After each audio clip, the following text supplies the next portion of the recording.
Twitter as a learning community in higher education. An article review.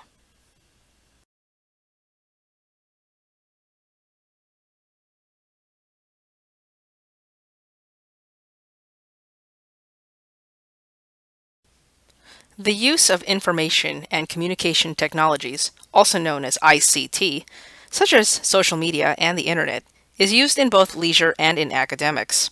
Using these tools in learning opens opportunities for new forms of collaboration through construction and production of knowledge.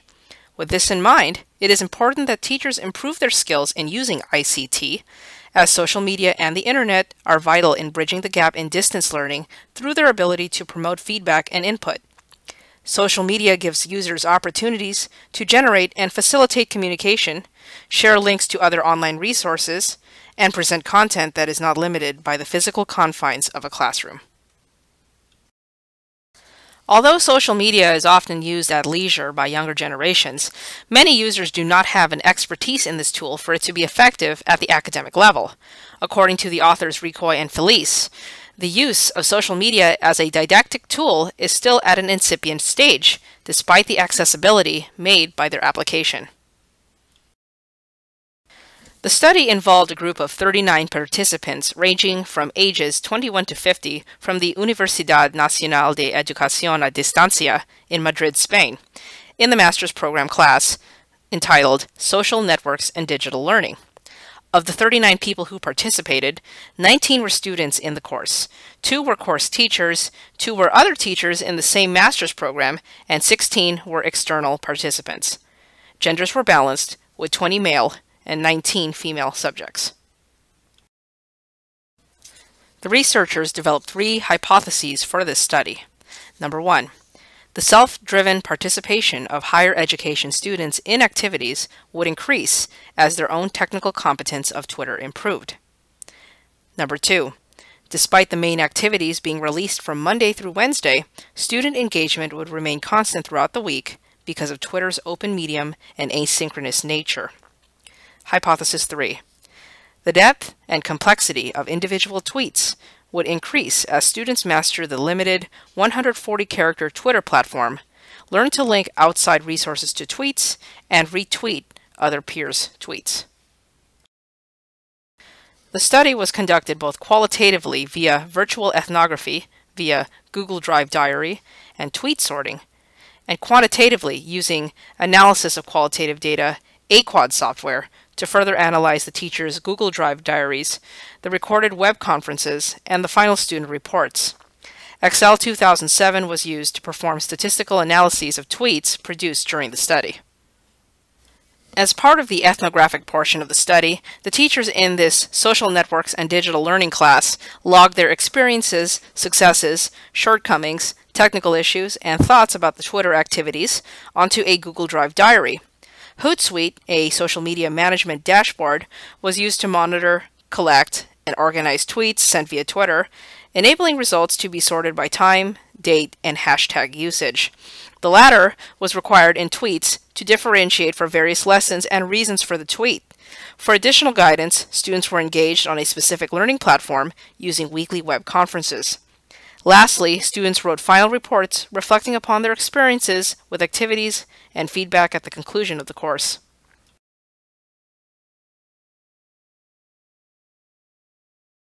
Students were teacher-directed over a period of 6 months, and only Twitter was used as the social media platform of choice. Over that time, the study implemented 5 waves of activities on Twitter from Monday to Wednesday at a rate of 7 activities per day, for a total of 105 activities.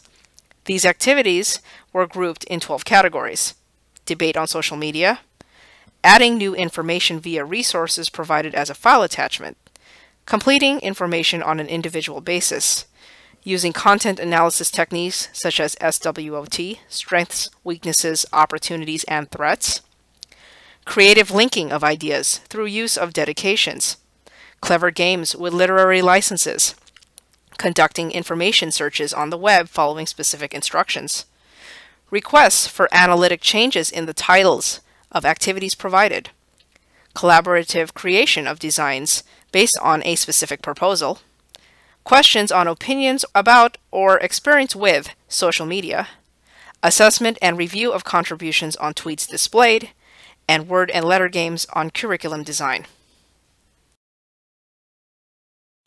Hypothesis 1. The self-driven participation of higher education students in activities would increase as their own technical competence of Twitter improved. The quantity of student tweets produced were measured throughout the study in 3 phases. Also, tweets were sorted out by level of thought: those that merely met a requirement, those that provided original thought, and those that engaged other students in open discussion and response.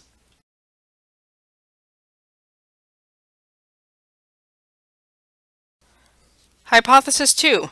Despite the main activities being released from Monday to Wednesday, student engagement would remain constant throughout the week because of Twitter's open medium and asynchronous nature. Student tweets were measured both by time and day written, as well as the speed of replies and responses to initial tweets or starts of scheduled activities. Hypothesis 3. The depth and complexity of individual tweets would increase as students master the limited 140-character Twitter platform, learn to link outside resources to tweets, and retweet other peers' tweets. In addition to keeping track of numbers of tweets produced, tweets were also analyzed for originality, creativity, and integration of outside links to other media.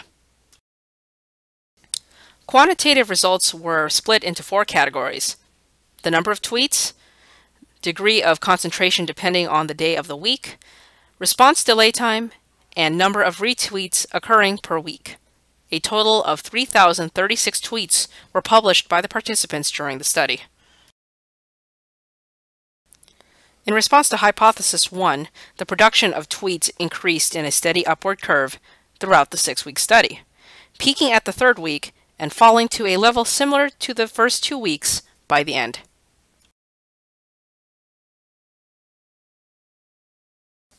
In response to Hypothesis 2, maximum engagement was concentrated heavily around the days that the activities were proposed and introduced.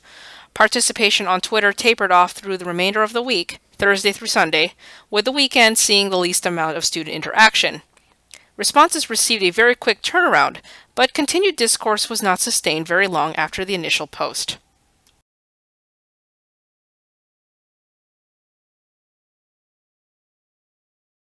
In response to Hypothesis 3, the occurrence of retweets increased gradually during the first 3 weeks and spiked on the 4th week, reflecting a change in specific activities that encouraged retweeting.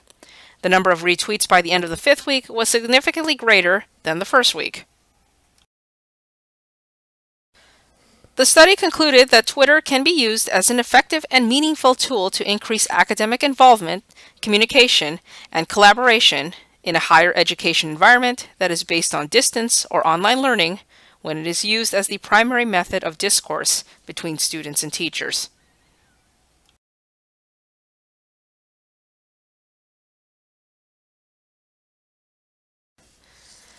According to the research done by Ricoy and Felice, using information and communication technologies, such as social media, in an educational setting promotes collaboration and feedback, which is essential to effective learning.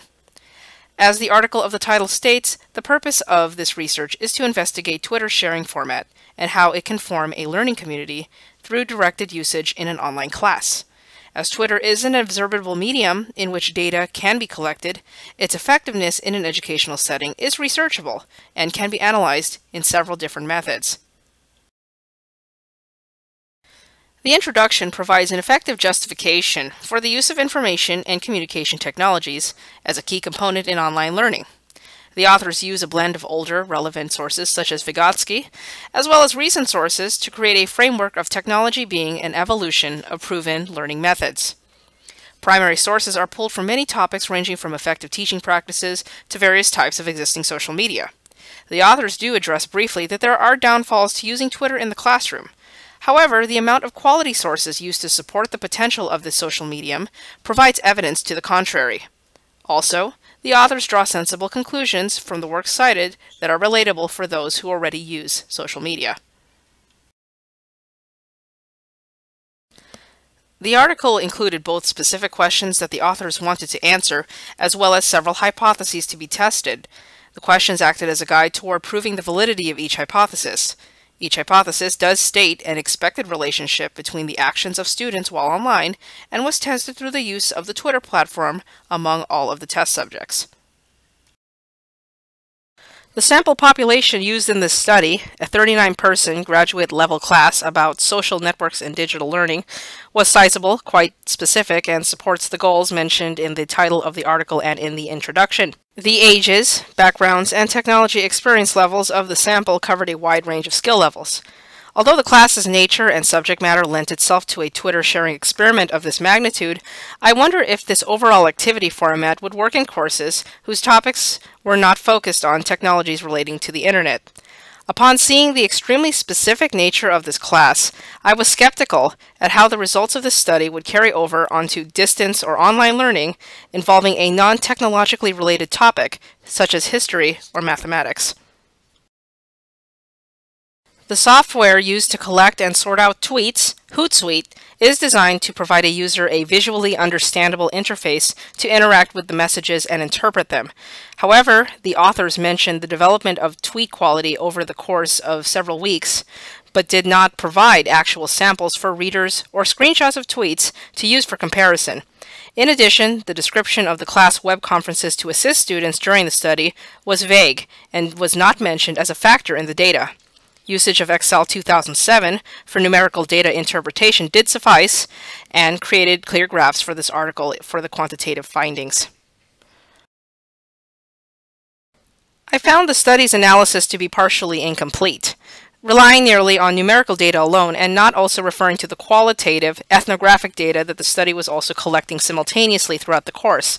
Based on the uncontrollable variables such as the overall understanding or lack thereof of individual students and technological aptitude, I would have wanted to know more about the internal issues that the online course faced, as it was noted in the Google Drive diary that the teachers updated regularly as class went on.